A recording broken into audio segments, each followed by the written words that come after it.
I'm Michael Wade of Appalachian State's History Department. Welcome to the Academics.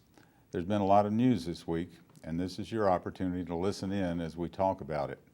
Our academics are Dr. Nancy Love of Appalachian's Department of Government and Justice Studies, Dr. Paul Gates of our Department of Communication, and Dr. Leigh Dunston of Appalachian's Walker College of Business. Now let's get down to it. Our topics today are the Confederate battle flag, the Supreme Court, and the candidates for the presidency. Beginning with the flag. Public displays of the Confederate battle flag have grown increasingly controversial since the 1970s. Now the murders in Charleston seem to have tipped the balance solidly against its use in public places. Does the relegation of the flag to museums and private use represent the ending of a long-standing tradition which dates back to the late 19th century? And acknowledging disagreements over what the flag represents, what, in your estimation, does it represent? Nancy? Well, I'll take a start with this and say that I was initially concerned that the flag controversy was a distraction from the murders of 9 African Americans in Emmanuel Church in Charleston, South Carolina. I no longer think that. I think we are having a debate that we need to have around an important symbol. Americans are deeply divided on this still. CNN just did a poll where 57% of Americans thought that the flag represented Southern pride more than white racism. That's down only from 59% in the year 2000. But when you break that down by race, 75% of African Americans think that it represents white racism as compared to 25% of whites. And then when you break the whites down by education, among whites, there is a 73% sense of it as representing Southern pride among the non-college educated, and only 51% among college-educated whites. So we have something important going on in this nation in terms of divisions by race and also by education in this flag controversy.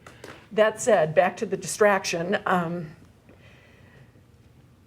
General Leigh and the Dukes of Hazzard, do we really need to debate on those terms? And do we really need to hear from Cooter that the flag represents the values of the rural South of courage, family, and good times? I'm more interested in the courageous example of civil disobedience by Brittany Breen Newsom, who took the flag down from the flagpole outside of the State House in Columbia, South Carolina, claiming that it was the banner of racial intimidation and fear. What do others think? I would say that I'd like to break it down into 2 pieces. One, the Confederate battle flag in public places that are in some way funded by taxpayers, and the Confederate battle flag any place else on private or quasi-private property. That's kind of a First Amendment issue. Freedom of speech, freedom to fly the flag, any flag you wish, including, I would assume, the Nazi swastika, which is flown by many groups. However, when you look at the issues currently associated with the Charleston murders, with voter suppression, and with the symbolism of this flag, the notion that this flag should be flying on publicly funded ground over public buildings makes 0 sense. And in my opinion, whether the political will, as you have pointed out, Nancy, as a function of the polls, right, is going to permit that is a whole separate issue in and of itself. My guess is this is like so many other issues, particularly like gun control. We've got momentum at the moment, which we may lose very, very quickly, unfortunately. I had an email exchange with somebody who couldn't stop telling me how the Confederate battle flag represents tradition, honor, heritage, culture of the South. To which I responded, yes, and if you look at what's going on in places other than the South, in many instances, the South is looked upon currently with contempt. And I believe that is true.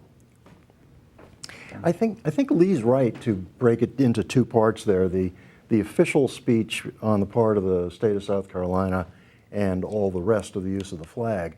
As far as the official speech goes, you know, of course, the state has no First Amendment rights. First Amendment rights do not belong to government. Right. And what you're left with then, I think, is that flying the flag at the State House represents the official position of the government of the state of South Carolina. And I think that's what they're retreating from. Now, I kind of worry that you know, their haste to do so is political. You know, I mean, the governor of South Carolina, Nikki Haley, is a Republican and has not demonstrated any particular sensitivity toward minority issues up until this point. And it's not just the flag at the State House. I'm amazed, actually, by the speed of which the flag is being taken down in other places, off license plates, at college campuses, all other kinds of uses that are state uses. And that kind of, I think, to me, reinforces my view that this might be a political move. You know, of course, we have a presidential election coming up in about 15, 17 months, and I think they're trying to position themselves, in some cases, to be on the right side of that particular debate when the election campaigns get underway in earnest. A couple of things. I don't disagree at all, but I'm heartened by the fact that there are public figures who aren't politicians who have stood up, and Dale Earnhardt Jr. And a host of other people like that have stood up and said, "No, it's time for this to go." I'm struck by the opinion poll because I think it goes to what Southern kids learn in schools. The Confederate flag, the battle flag,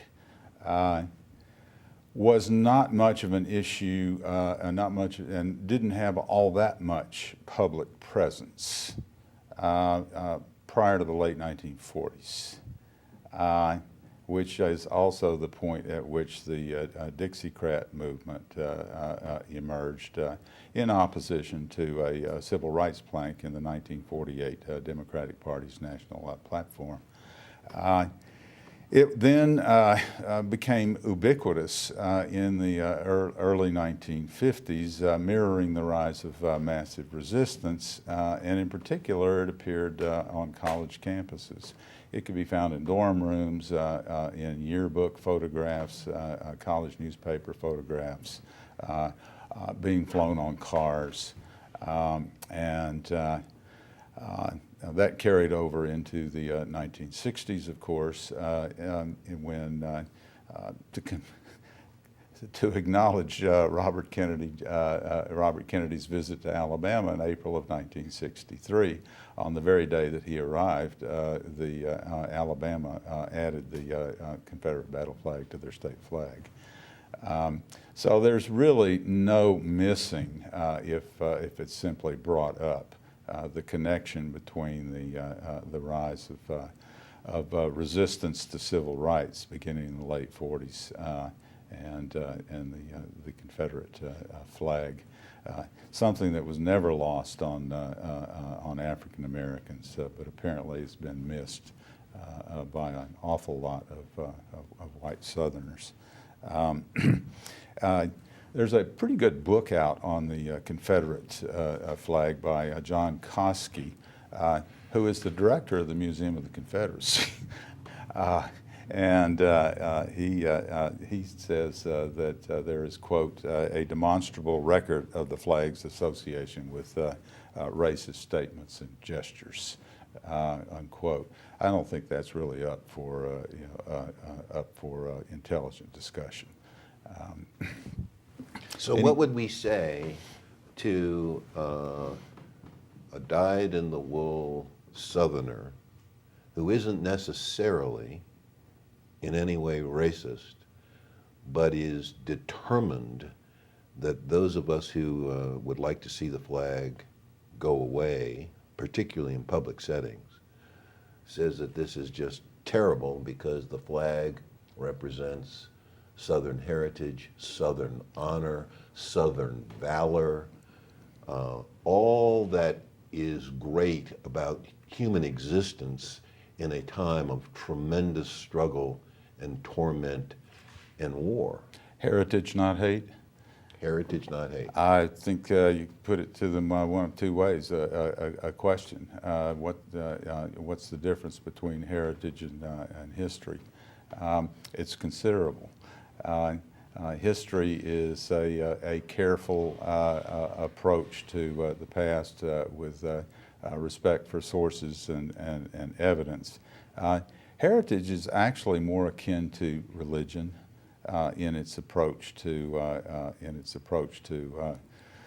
reality, and often deals with dogma and myth. It's not historical.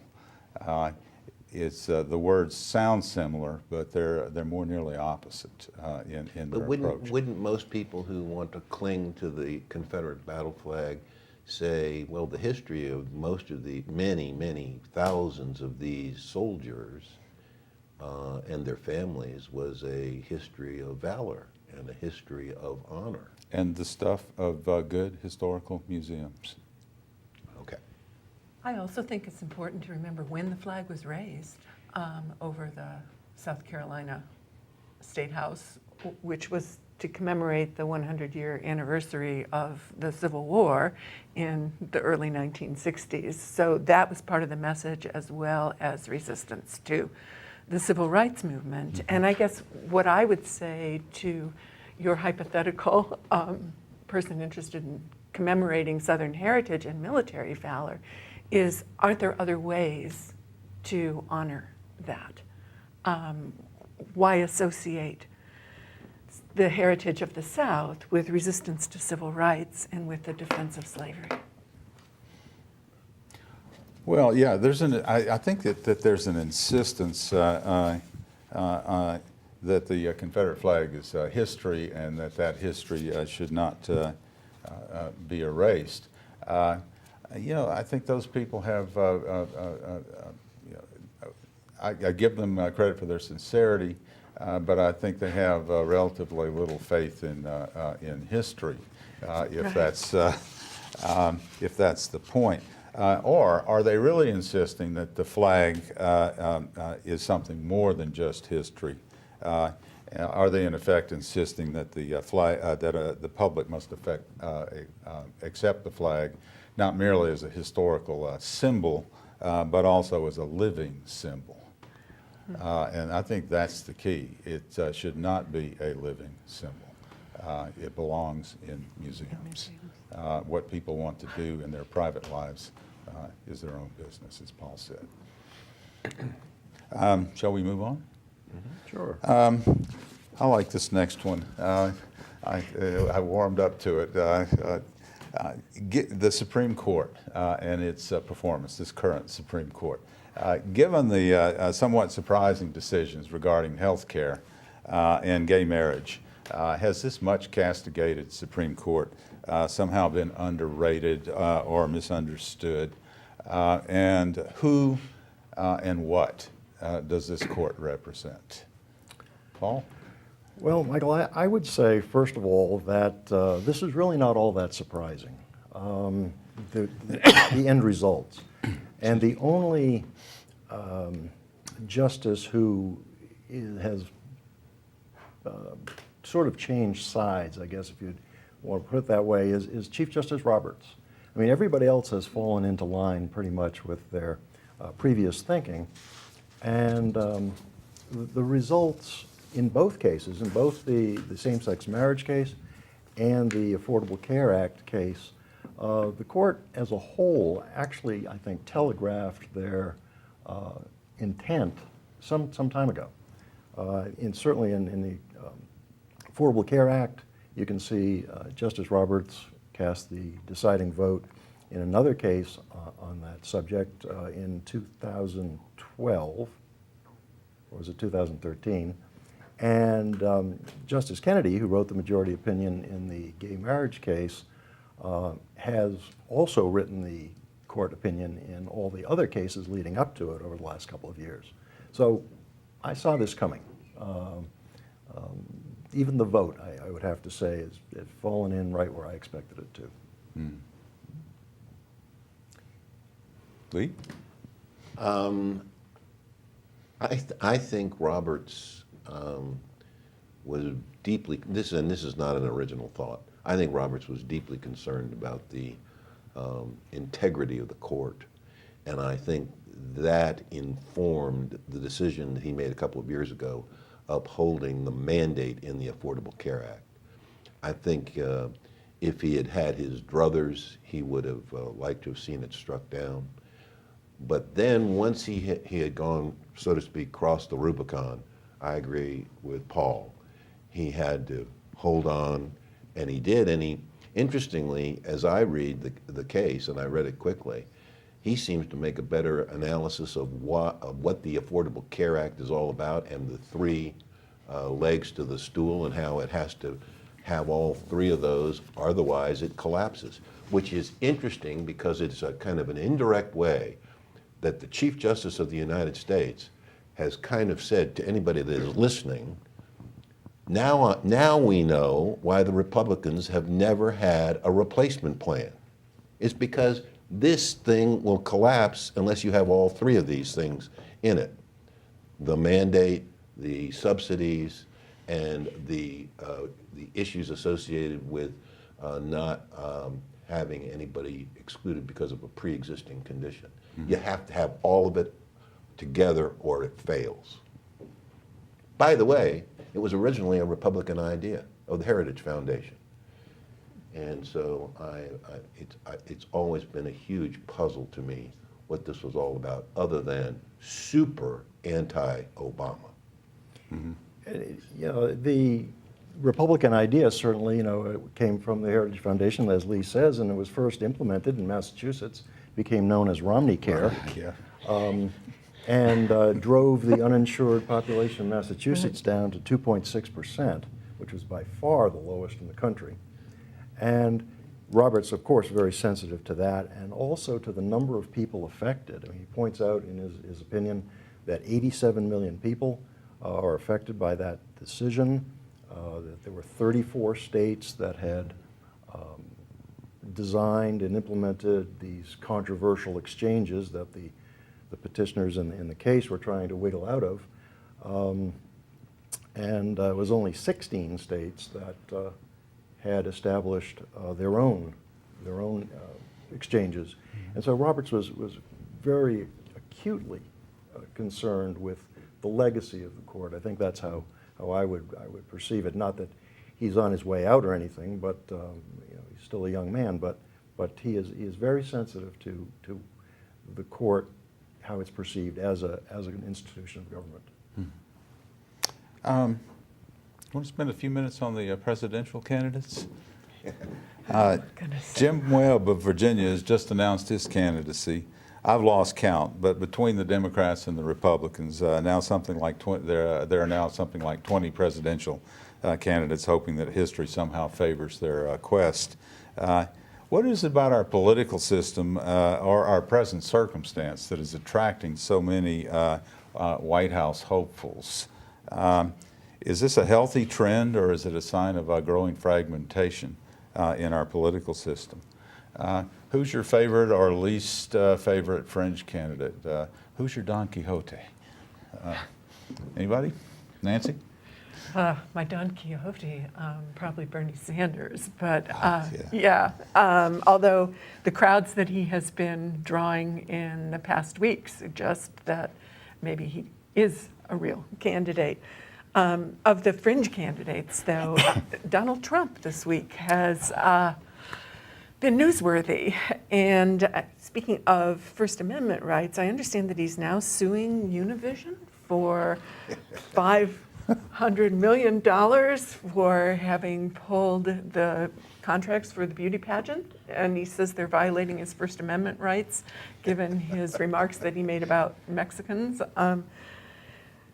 The government can violate First Amendment rights. I don't think Univision can, but correct me if I'm wrong. Exactly right, Nancy. Yeah, and his statement, just to be clear about what he said, he said that Mexico is not sending its best people, that they're bringing drugs, they're bringing crime, they're bringing rapists, and some, I assume, are good people.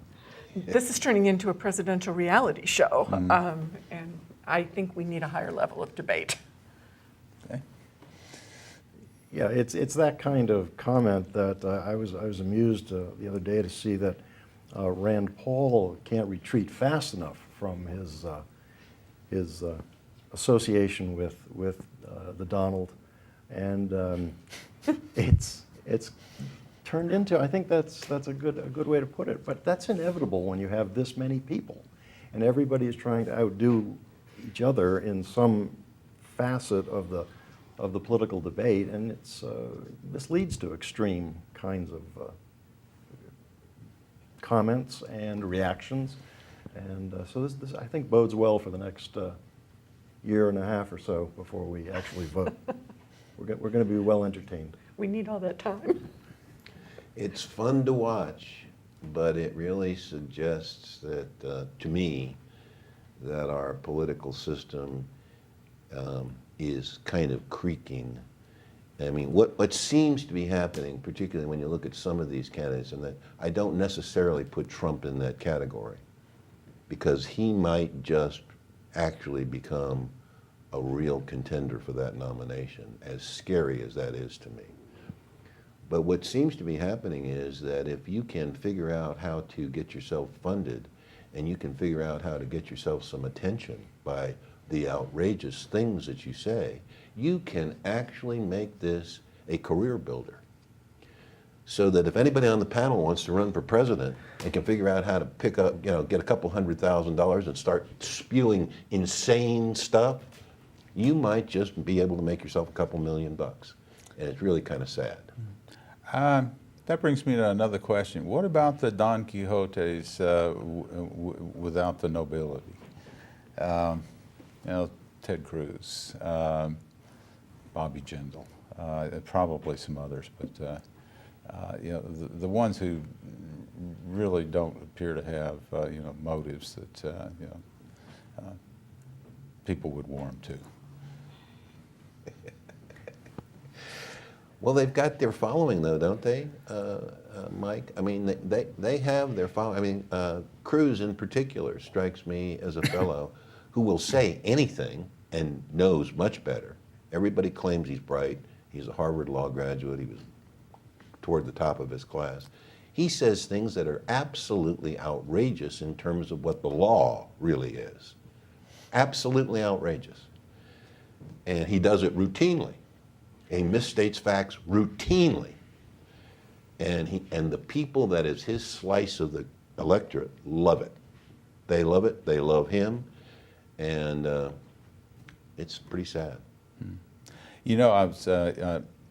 It's entertaining.